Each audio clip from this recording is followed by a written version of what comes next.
علیمہ خان نے عمران خان کا پیغام پاکستان تحریک انصاف کی سینئر قیادت تک پہنچا دیا ہے۔ ساتھ ہی قیادت پر شدید غصے کا اظہار بھی کیا ہے۔ عمران خان سے ملاقاتیں بند ہونے کے باوجود عمران خان کا پیغام علیمہ خان تک کیسے پہنچا، انہوں نے کیسے آگے پہنچایا، اس تمام تر تفصیلات سے آج آپ کو آگاہ کریں گے۔ دوسری جانب عمران خان کی رہائی کو لے کر پی ٹی آئی کی سینئر قیادت نے ایک بڑا فیصلہ کیا، لیکن اس فیصلے پر پارٹی کے اپنے اندر سے ہی تنقید کی جا رہی ہے۔ یہ معاملہ کیا ہے، اس پر بھی بات کریں گے، اور ساتھ ہی گزشتہ چند گھنٹوں میں کچھ ایسی اہم پیش رفت ہوئی ہے جس نے اسلام آباد کے سیاسی حلقوں میں ایک زبردست بھونچال پیدا کر دیا ہے۔ سوالات اٹھائے جا رہے ہیں کہ کیا اسحاق ڈار کے استعفے کے حوالے سے جو خبریں گردش کر رہی ہیں کیا وہ درست ہیں، اور کیا حکومت کے زوال کی بڑی نشانیاں ظاہر ہو چکی ہیں، اس حوالے سے بھی بات کریں گے۔ میں ہوں سہرش خان، میرے یوٹیوب چینل پر آپ سب کو خوش آمدید۔ سب سے پہلے ایک اور خبر کی جانب چلتے ہیں جو کہ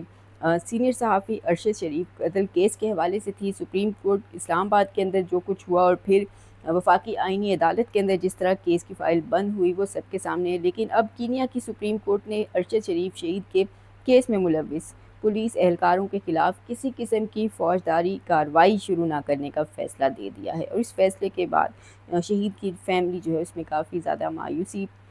نظر آ رہی ہے۔ انہیں یقین ہے کہ انہیں انصاف وہاں بھی نہیں ملا، پاکستان کے اندر بھی انہیں ان کے ساتھ جو سلوک ہوا یہاں پر کیس کو لے کر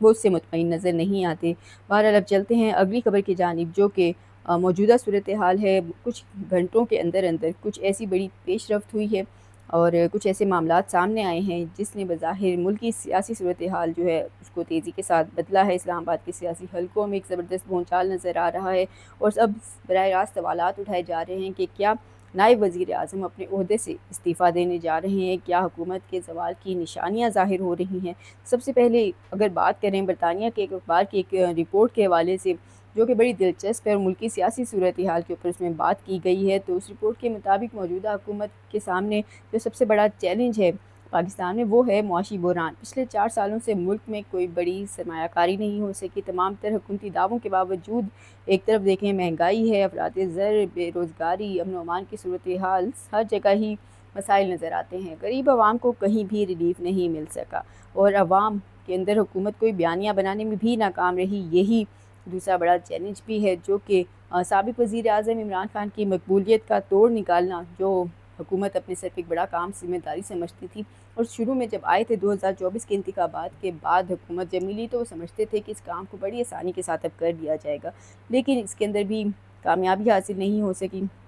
تو بظاہر گلگت بلتستان کے اندر جو انتخابات کا نتیجہ نکلا اس نے خاص طور پر مسلم لیگ نون کو بدترین سیاسی نقصان پہنچایا ہے۔ رپورٹ کے مطابق اگر یہی معاشی اور سیاسی حالات اسی طرح سے رہے، یعنی ملک میں جاری عدم سیاسی استحکام جو اس کی طرف اشارہ کیا جا رہا ہے، تو پھر مقتدر حلقے نئے سیاسی چہروں کو لانے پر مجبور ہو جائیں گے۔ موجودہ جو حکومت ہے اس کی تبدیلی ہو جائے گی، اور اگر اس کے اندر آپشنز دیکھے جائیں تو پھر عوام میں جو مقبول لیڈر ہیں وہ ہے عمران خان، تو وہ ایک آپشن سامنے آتے ہیں۔ تو موجودہ حکومت کے اگر زوال کی نشانیوں کے اوپر بات کریں تو انہی دنوں میں اچانک ایک بڑے نیوز چینل جیو کی بندش کے ساتھ ہی ملک میں ایک مرتبہ پھر سے خبریں گردش کر رہی ہیں کہ ٹی ایل پی ایک بار پھر سے متحرک ہو چکی ہے۔ اب ماضی دیکھا جائے تو ٹی ایل پی ہو یا پھر جماعت اسلامی یا پھر بلکہ تحریک انصاف کے بارے میں بھی ویسے تو یہی کہا جاتا ہے کہ ان کو اس سڑکوں پر تبھی آتی ہیں یا ان کو آنے دیا جاتا ہے جب دوسری طرف سے ان کی ضرورت محسوس کی جاتی ہے۔ تو بظاہر ٹی ایل پی کا اچانک سڑکوں کا رخ کرنا اس بات کا ثبوت ہے کہ موجودہ سیٹ اپ کو خود لانے والے بھی شاید اب اس کی تبدیلی چاہتے ہیں۔ اب انہی دنوں کے اندر اچانک جو نائب وزیر اعظم ہیں اسحاق ڈار، ان کے حوالے سے بھی کئی باتیں چل رہی ہیں، سوشل میڈیا پر بڑے تبصرے ہو رہے ہیں۔ اگرچہ نائب وزیر اعظم ہی وزیر خارجہ کا عہدہ بھی رکھتے ہیں، لیکن کئی اہم معاملات کے اندر وہ دکھائی نہیں دیتے بلکہ وزیر داخلہ دکھائی دیتے ہیں۔ میڈیا رپورٹس کے مطابق جو وزیر خارجہ اسحاق ڈار ہیں ان کی بھی تبدیلی کا فیصلہ ہو چکا ہے، اور ان کے نواسے کا کیس یا اسکینڈل اچانک سامنے آنا بھی اسی معاملے کا ایک حصہ کہا جا سکتا ہے۔ دوسری جانب گزشتہ ہفتے ویسے تو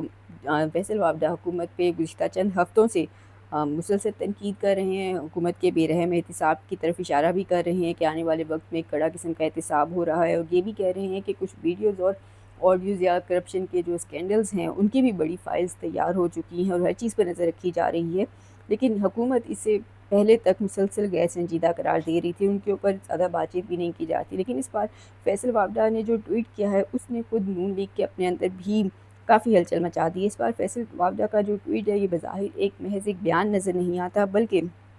مستقبل کی حکمت عملی بھی اس میں نظر آ رہی ہے۔ فیصل وابڈہ نے اپنے تازہ ترین بیان کے اندر براہ راست نائب وزیر اعظم کے حوالے سے بات کی ہے اور کہا ہے کہ پاکستان کو فیملی کارپوریشن کی طرح چلایا جا رہا ہے۔ نائب وزیر اعظم کے مبینہ قریبی رشتہ دار پر غیر ملکی خواتین پر تشدد، ریپ اور دیگر سنگین الزامات آئے ہیں۔ غیر ملکی سفارتخانے کی داخلت پر گرفتاریاں تو ہوئیں، لیکن حکومت اس اسکینڈل کو دبانے اور کیس کا رخ بدلنے کی بھرپور کوشش کر رہی ہے۔ ساتھ ہی انہوں نے یہ مطالبہ کیا ہے کہ اس شرمناک الزام کے بعد اسحاق ڈار نائب وزیر اعظم کو اپنے فوری طور پر اپنے عہدے سے استعفیٰ دینا چاہیے۔ ٹویٹ میں جس بات پر فوکس کیا گیا ہے وہ ہے نائب وزیر اعظم کا عہدہ، جو کہ اس طرف اشارہ کر رہا ہے کہ اس کرسی کو خالی کروانے کا وقت ہوا چاہتا ہے۔ دوسری جانب موجودہ صورتحال کے اندر پاکستان تحریک انصاف کی بات کریں تو اگرچہ عمران خان کو جیل میں قید ہوئے اب تقریباً 3 سال مکمل ہونے کو آئے ہیں، وہ اتنے طویل عرصے کے اندر، 3 سالوں کے اندر پاکستان تحریک انصاف عمران خان کی رہائی کو لے کر اب تک کوئی سنجیدہ یا سخت قسم کا کوئی لاہے عمل نہیں بنا سکی، کوئی ایسی ٹھوس حکمت عملی نہیں بنا سکی جو واقعی مؤثر ثابت ہوئی ہو۔ کبھی احتجاج کی کال دی گئی تو معمولی سے جو کارکنان کا نمبر یا عہدیدار وہاں نہیں پہنچتے تھے، تو سنجیدگی کہیں سے بھی نظر نہیں آتی تھی۔ اب اس مرتبہ پارٹی سے رائے کے مطابق ایک بار پھر عمران خان کی رہائی کو لے کر ایک بڑا فیصلہ کیا گیا ہے، لیکن فیصلے پر باہر والوں نے تو کیا ہی تنقید کرنی تھی، اپنے گھر سے ہی تنقید شروع ہو گئی ہے۔ عمران خان کی رہائی کے حوالے سے جس تحریک کا اعلان کچھ مہینے پہلے یا سال کے شروع میں سہیل آفریدی نے کیا تھا کہ رہائی کی تحریک شروع کی جائے گی یا رہائی فورس بھی بنانے کی انہوں نے بات کی، تو اب اس کے اوپر ایک بار پھر سے مشاورت جاری ہے۔ کہا جا رہا ہے کہ 3 سال گزرنے کے باوجود جس سست روی سے پارٹی کے اندر پارٹی عمران خان کی رہائی کو لے کر جس طرح سے کام کر رہی ہے، اس کے اوپر اچانک اب رہائی تحریک کی دوبارہ بات ہونے پر یا اسے شروع کرنے کی دوبارہ بات پر ہی اب خود پارٹی کے اپنے اندر سے اور پارٹی کا جو سوشل میڈیا ہے اس پر بھی خاصا غصہ پایا جاتا ہے، اپنی قیادت پر بھرپور تنقید کر رہے ہیں۔ اور اسی ساری صورتحال کے اندر علیمہ خان نے عمران خان کا پیغام ایک مرتبہ پھر پاکستان تحریک انصاف کی سینئر قیادت تک پہنچایا ہے اور شدید غصے کا اظہار ان کی جانب سے بھی کیا گیا ہے۔ عمران خان کی بہنوں اور پی ٹی آئی کے اندر بظاہر اب یہ سوچ پختہ ہو چکی ہے کہ باہر موجود قیادت یا تو کمپرومائز ہو چکی ہے یا پھر بری طرح ناکام ہے۔ عمران خان کی بہن علیمہ خان نے P T I Khyber Pakhtunkhwa کے صدر جنید اکبر کو کافی ڈانٹ ڈپٹ ان کے ساتھ کی ہے۔ ان کا کہنا ہے کہ عمران خان نے واضح پیغام بھیجا تھا کہ پبلک اکاؤنٹس کمیٹی چھوڑو اور سارا فوکس تنظیم سازی پر کرو۔ مزید وہ کہتی ہیں کہ اگر 1 سال میں تنظیم سازی مکمل ہو گئی ہے تو پھر تحریک اب تک کیوں نہیں چلائی جا رہی۔ ساتھ ہی انہوں نے وزیر اعلیٰ خیبر پختونخوا سہیل آفریدی کے حوالے سے بھی کہا کہ انہیں دسمبر میں واضح ہدایات دی گئی تھیں عمران خان کی جانب سے کہ اسٹریٹ موومنٹ چلائیں، شروع کریں۔ علیمہ خان نے سوال اٹھایا کہ اگر خان صاحب سے دوبارہ ملاقات ہو بھی جائے تو یقیناً انہوں نے دوبارہ سے اسٹریٹ موومنٹ اور سڑکوں پر آنے کا ہی کہنا ہے، اس کے علاوہ اور وہ کیا حکم دے سکتے ہیں۔ تو کیوں عمران خان کے احکامات کو بھلایا جا رہا ہے، کیوں ان پر عمل درآمد نہیں کیا جا